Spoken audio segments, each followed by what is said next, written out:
Butch and Bob Show. World famous Butch and Bob Show here on WIFO 105.5 FM in Jesup. Butch up here sitting in with a very happy Bob Morgan. Yeah, Bulldogs great. won. Steelers won. Yeah, it was a great weekend. It was all good. Got to go to Athens, watch the dogs. That was an electric atmosphere. That was fun. I bet it was. That was fun. The light show, everything was good. Carson Beck didn't turn over, and Georgia win. Now they're back in the playoff hunt. It'll be interesting to see the rankings tomorrow night, see where they go. They were outside looking in after the lost Ole Miss, but they're back in it. So the question is where they go. It's interesting. AP's got Georgia ranked. I bet Ole Miss fans aren't happy with the AP poll because they got Georgia ranked ahead of Ole Miss. I don't know. They got Texas way ahead of us, and we beat them. Right. So, you know. It's interesting. So it'll be interesting how it all plays out. It will be. You could tell that Coach Kirby was kind of dissatisfied with the committee dropping them from 3rd to 12th, and now they should move back up into the single digits in there somewhere, be in there easily. Hope so. Okay, and I didn't realize until today that the Georgia Tech game is going to be on Friday. Right, it's Friday. Not a Saturday game. Right. It's a Friday game this year on the Friday after Thanksgiving. But they got a real tough one this week, don't they, Bob? Yeah, UMass will be tough. Yeah, UMass will be tough. Better look after them. All right. Well, we've got lots of guests in here this morning. You are sitting here next to the preachers, all right? Definitely. So be careful what you say, Bob. I said this Sunday, one of the best of, the holiday season's right around the corner, but the best way to kick off the holiday season is to attend this event. It's the annual Thanksgiving Community Worship Service. Been held at Calvary for years. It's going to take place Sunday at 6 p.m. Again, the two speakers have been chosen. We've got one in the studios with us. We've got Mr. Bob Richardson from Altamont Baptist Church. The other is Dale Baines. He'll be back in time. We've got Bruce Harris who's going to head up the community choir, and we've got the pastor of Calvary and Mr. Pete Boyd. Always good to have Pete in. We're going to start with you, Mr. Boyd. Calvary's hosting this event again. Yes. So tell us, what all people can expect, and again, stress the fact that you don't have to be a member of the Calvary Baptist Church to attend. This is for all denominations. Everyone is invited. That's true. Brother Bob, there's a lot to be thankful for. I know a lot of people, you go from Halloween, then the first thought is Christmas time, but there's Thanksgiving right there in the middle, which is truly American. That is our time to recognize the goodness of God. And, of course, I don't have to remind your listeners of all the bad things that have happened over the course of the last few months. Mm-hmm. But, no matter how we define good and bad, God is always good. Mm-hmm. And the Bible commands us, and God deserves us to give him thanks. And I know it's a special time in this community. I moved here back in the summer of 2013, so I had never, really been in a community where they had a community-wide Thanksgiving service. And the first one I attended was just blown away at the love, the fellowship, the camaraderie across the denominational lines, because even though we have different churches, and I'm thankful for each and all of them that preach the Word of God, and for the great men who lead their churches.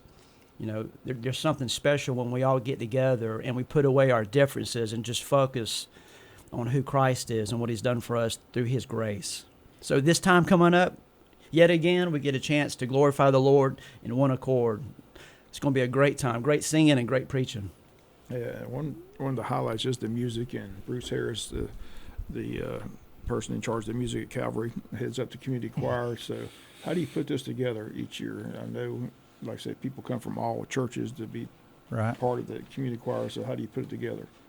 Well, I've been fortunate to have grown up here and then taught school here for 30 years. And before I actually became the music director at Calvary, at school, I was over the auditorium, so every event that took place in there, I had to be there to run the sound, and so you learn a lot of people that can sing, and you learn who can do this and who can do that, and plus they would come to me when an event was going on and want somebody to sing. So I always try to get our students, if I could find one, and I learned a lot of students that could sing over the years, and through that, once this Thanksgiving service and we're going with it, then you learn, okay, I know this kid can sing because she sang at church or at school for me 10 years ago, and she's going to this church, and so I try to reach out to other churches and get people that I know can sing and be a part. But we invite everybody. If you want to come and be a part of our choir on Sunday, be at Calvary Baptist Church at 4:30. We'd love to have you come. The songs we're singing, are not hard to learn at all. And the good part is, for us at Calvary, our choir as a whole pretty much will be there.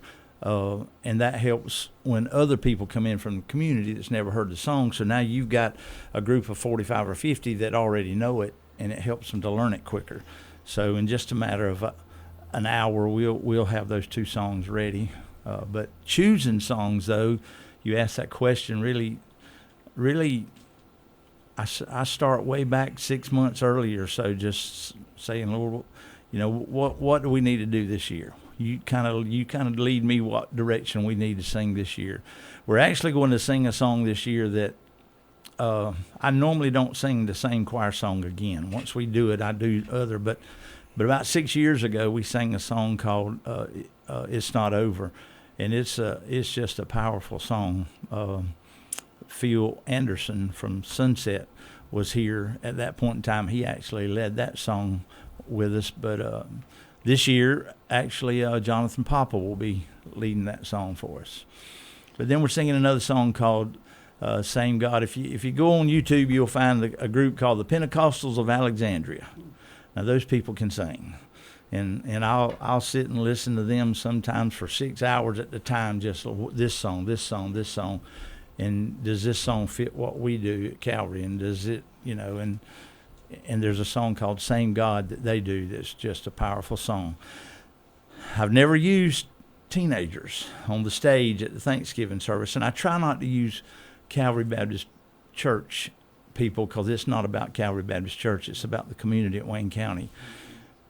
But this year we're going to do this song, "Same God," and I've got 2 teenagers that's actually going to lead that song with the choir. So Miss Faith Lewis and Mr. Case Aldridge will be the 2 that will be kind of leading that song. So that's the specials we'll be doing. Again, the music's always powerful, and also the messages are always powerful as well. And we've got one of the speakers in the studio with us, Mr. Bob Richardson, Baltimore Baptist Church. Again, the Ministerial Association puts this together, but I'm curious each year, how do they decide who gets to speak? Because do they draw straws, or how does it work? Well, I know that Pete called me last year and asked if I'd be interested in speaking. So normally, about the time it's finished, they'll start looking ahead and start planning almost a year in advance. And so I'm honored to get to do it.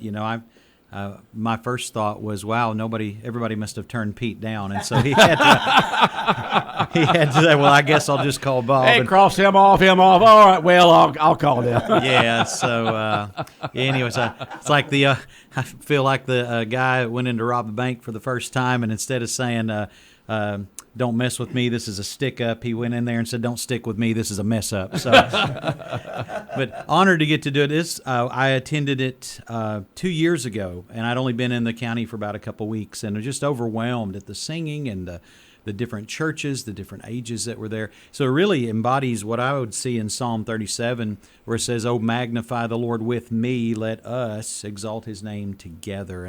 And we're a lot of different churches here in Wayne County, but we're all here for one reason. That's to sow the seed of the gospel. And that's really where the Lord has my heart leaning on. No matter what church you go to, we have one mission here, and that's to spread the love of Christ, that he died to save sinners, and that gospel's available to all that will believe in his name. So that's really the focus, and that's kind of how I got pulled into this. I would be attending it even if I weren't preaching, because it's such an encouragement to my heart. Again, it's just an event that really helps kick off the holiday season. It's always a packed house. That's one thing we need to stress. It starts at 6, but again, if you want to get good seats, you might want to get there a little bit early. That's true. Yeah. I mean, so talk about that. How many people can?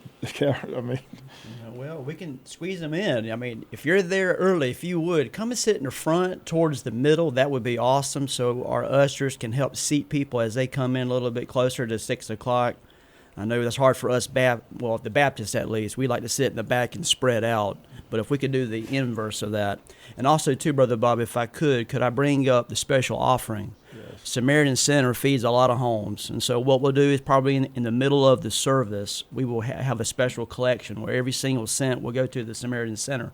So if you want to bring cash, bring it. We're going to put it in the offering plate. But if you want to write out a check, just write it out to Calvary Baptist Jesup and earmark it for Samaritan Center. We'll make sure that every single dime goes to that worthy cause. That's a great cause as And well. when is the event, once again, the community-wide Thanksgiving It's service? this Sunday night, the 24th, at 6 o'clock, Calvary Jesup, 415 East Cherry Street. If you can get by that pesky red light at East Brunswick and Cherry Street.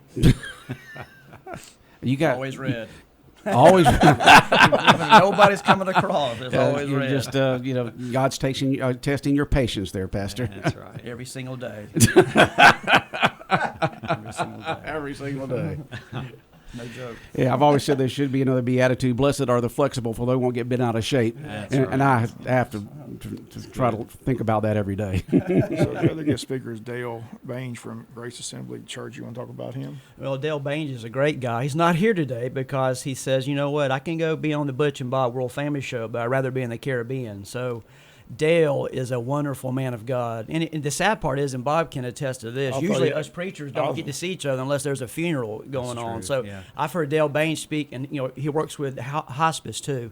Just a great man of God who loves the Lord, loves the Word like Bob does, and loves the people in this community. So, Dale will be here for Sunday night. He'll preach first, and then Bob will finish us up. But Dale is somebody who's been in this community for a year, even though he's a Tennessee fan. Oh, that's why he's not here. I forgot. That's what I was going to say. That's what I was going to say. I think he's in thought the Caribbean. He just didn't I want thought to he show bailed up. because his team lost. He said for 15 minutes it was great. That's what I thought. I'm sorry about Bob. I stole that. Yeah, that's right. I mean, I was like, that's why he's not coming. So he's in the Caribbean. No, he is a great guy, like I said, and I'm sure he'll. Bus driver for the school system. Right, he does a lot. Like I said, I'm sure he'll deliver a great message. So, how long people ask all the time? They're going to get there at 6. How long do you expect it to last? I'm hoping an hour and a half. I'm trying to. I'll try. I always look at. In the past, I'm gonna go ahead and tell you now.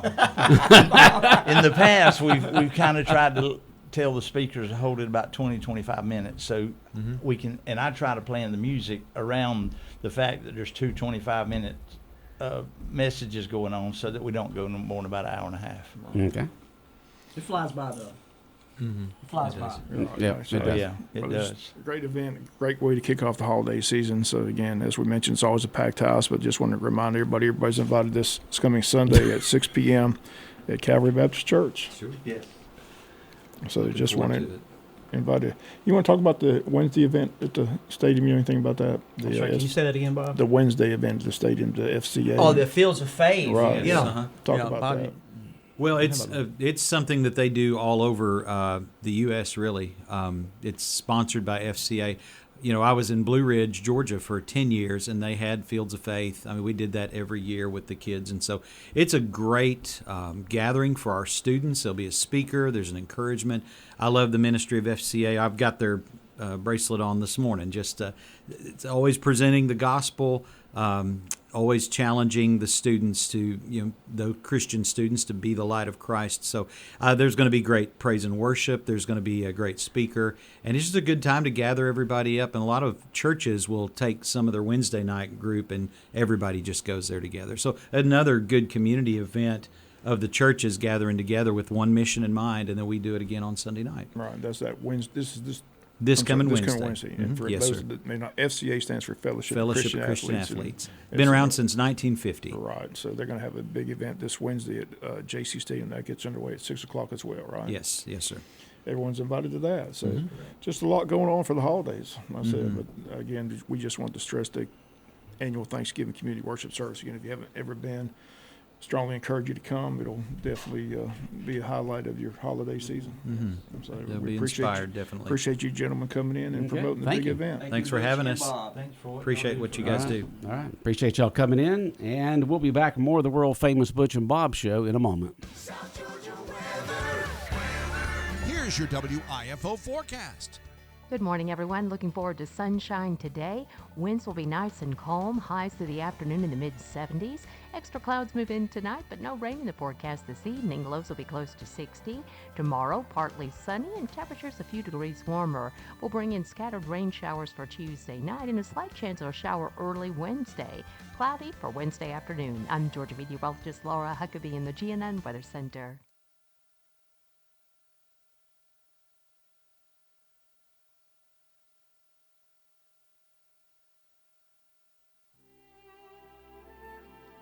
Where can you see the wonder upon the face of a child? Adults reminded of hope and God's love for the world.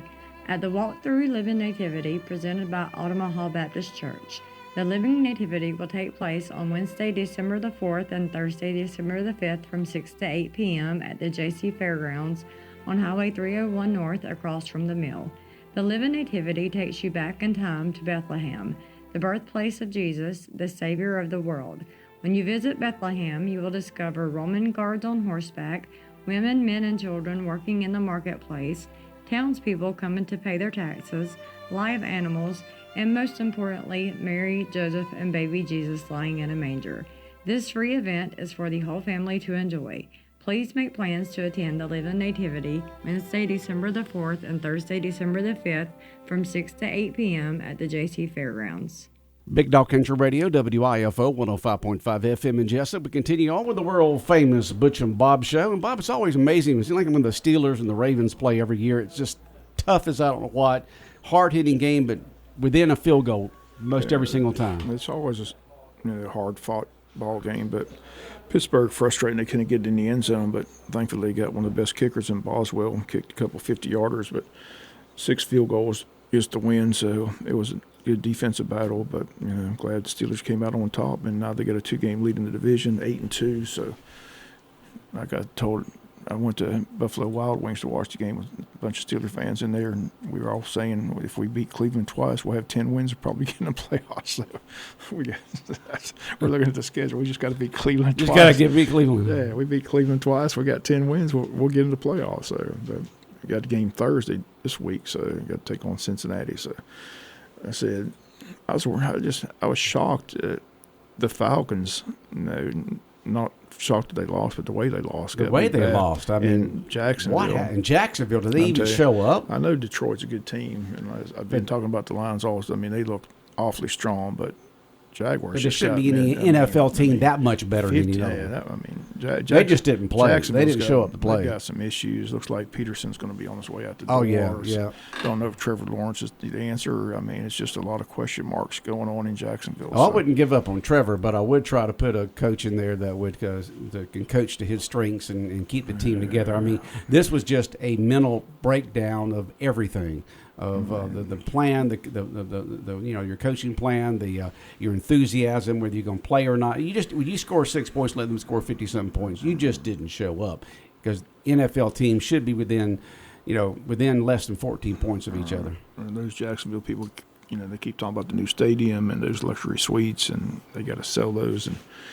They got to sell something to sell those. Yeah, they're gonna have to. Shaka Khan better.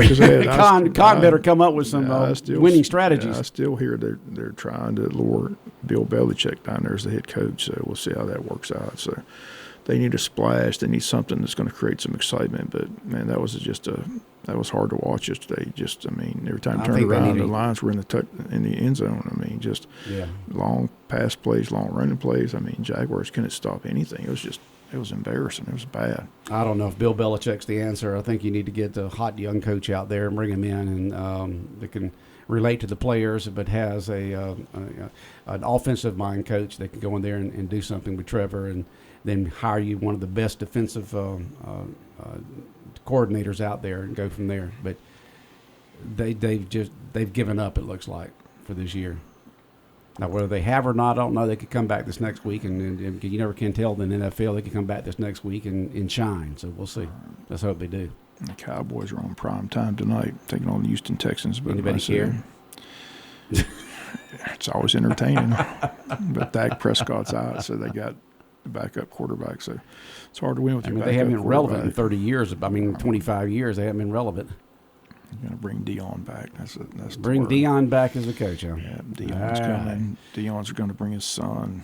They're going to get rid of Dak Prescott, even though they paid him $60 million. They paid him a fortune. I know. Well, and guaranteed and all that kind of stuff. There was just write it off. Nuts to pay him that much money because he hadn't proven himself. That's the market, they say. So that's the market. All right. Well, Jerry forked out the money. So Dak's a happy guy. He's happy. They had done squat since he signed that contract. They were doing halfway decent before he signed it. Of course, he signed it right there before the first game. But each week it's gotten a little worse since he signed that contract. now he's out. Now he's out, injured. Yeah. So. Yeah. But he's a person that's got total confidence in himself because he's always, I'm the starter, I'm the guy, we can turn this around. He says all the right things. I'm sure if the Cowboys release him, he'll find another team. I'm sure somebody will believe in him. Well, sometimes players fit in with better systems in teams than they do. I mean, sometimes you can have a person that's not doing so well here and go somewhere else and shine. It's the organization, it's the teammates around you, it's the coordinators, it's everything. Yeah, sometimes a change of scenery works out. So I wish him well, but that's the big word in Dallas. They're eyeing Dion to come be the Cowboys. Whether Dion does that or not, who knows? A lot of people think he should land at FSU, but they said that FSU's not getting rid of their coach because they just went undefeated the year before, and they paid him a bunch of money. So he's got a big buyout. So they don't think that's a possibility. So be interested. But they say he's definitely leaving Colorado.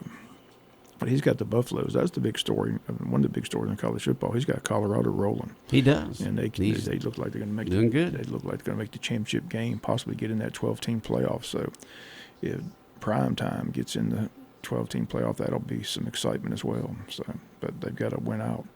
Everybody's got to win out. That's what it is. Everybody's got to win out now. If you're in, that's who are the the top two in the SEC right now? Right now, Texas A&M's up there with Texas, but Texas A&M still has to play Texas Thanksgiving weekend. So, no one's giving Texas A&M any. They on top in the SEC record-wise, but nobody's got them.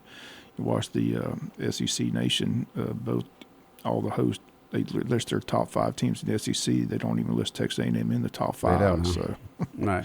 Because the top 2 got the teams record, play right? for the Top 2 SEC teams, championship. right So now. if Georgia wins, which they will this week against UMass, and then they beat Georgia Tech on the Friday after Thanksgiving, and they don't make one of the top 2, then they still only have 2 losses, and those 2 losses were against top 10 teams, usually top 2 top 5 teams just about, and so they should be able to get in. So SEC championship game and be third in the rankings going into the SEC. Right now, if the way it looks is, if Georgia wins out, Alabama wins out, and like I said, Texas beats Texas A&M, it'd probably be Texas and Alabama in that SEC championship game. So, like I said, we talked about that all, a couple weeks ago. You don't want to get in that championship game. You got 2 losses because if you get the third loss, it could knock you out of the playoffs altogether. So the keys to get in the playoffs and go from there. So right. I said Georgia went last week from being totally out of the picture to now they're looking at possibly hosting the first round playoff game. So they just got to beat UMass. But don't overlook the Tech game. The Tech game scares me. Oh, yeah. Tech beat Miami. Tech's that's that clean, old-fashioned hate game. That's one of those games you throw out. Tech's going to bring everything they've got. So don't overlook Georgia Tech. And luckily for the Bulldogs, it's going to be there in Athens. Athens, right? Yeah. The Friday after Thanksgiving. I think it's a night game too. Did they say you would think game? so? I think you would think so night. on that. I think it's I think it's the Friday night after Thanksgiving. I think it's a. It is Friday. I just don't know the kickoff time. Yeah. Usually, you think it would be that, but I don't know how many other games are being played that day. Right. You got the big Texas A&M game. There's a lot of games. LSU On that Friday? Yeah, Friday. Not Saturday? I think there's a lot of marquee games on that Friday. So I don't know. the Egg Bowl was always on that Friday. I think Mississippi State. They normally play on the Friday after Thanksgiving. As well, Egg Bowl. I mean, you got the Iron Bowl with Alabama and Auburn, and you got old-fashioned hate with Georgia and Georgia Tech, but the Egg Bowl, the Egg Bowl. I mean, how you get excited about an Egg Bowl between Mississippi State? People in Mississippi get excited. They get excited. Yeah, we won the Egg Bowl. It's a big deal. Big deal for them. So. Yeah. But still a lot of college football to be played, so be interesting. But it'd be interesting tomorrow night to see where Georgia jumps back. Right. I said they had them out of the playoff picture last week, so with the win. But like it's just, the SEC is very, very interesting right now because, like I said, you got all these teams with 2 losses. Georgia beat Tennessee. Tennessee beat Alabama. Alabama beat Georgia. So who the great thing about Georgia, their 2 losses are the 2 pretty good teams, Alabama and Ole They were Miss. ranked in the top 7 or something like that. Both of them. Alabama lost to Vandy. Ole Miss lost to Kentucky. So you got to feel like you got a little bit of advantage when you look at the strength of schedule. So I'm sure that's part of it. Georgia had one of the toughest schedules this year. Right. that was ranked going into the season. All right, Bob. Anything else on your mind this morning before we wrap up the world famous Butch and Bob show? Just the thing for the, if you are out holiday shopping, just advice: please lock your vehicles. No matter where you're at home, downtown, whatever, because there's just a lot of theft going on. Yeah, lock your vehicles, right. And if you do have anything in there, any type of packages, gifts, whatever the case may be, put it in your trunk, or put it, if you've got an SUV, which seems like everybody's got these days, put it in the back where people can't see in because of the dark windows. Just help yourself. Don't show anything that people can look in, because they want the easy target. So they're not going to look in something. If they don't see something, they're going to move on to the next one, and especially have it locked, because if they see something unlocked, they're just going to unlock and I'm just going to open the door and go right in. Like I said, don't make it easy for them. Just do the simple thing. Just lock your vehicles. All right. Anything else, Bob? That's it. All right. Have a great day. World famous Butch and Bob show here on WIFO has been brought to you by the service department at GNS Auto Sales. Also brought to you by First Southern Bank, Murphy Builder Supply, and O.C. Welch Ford.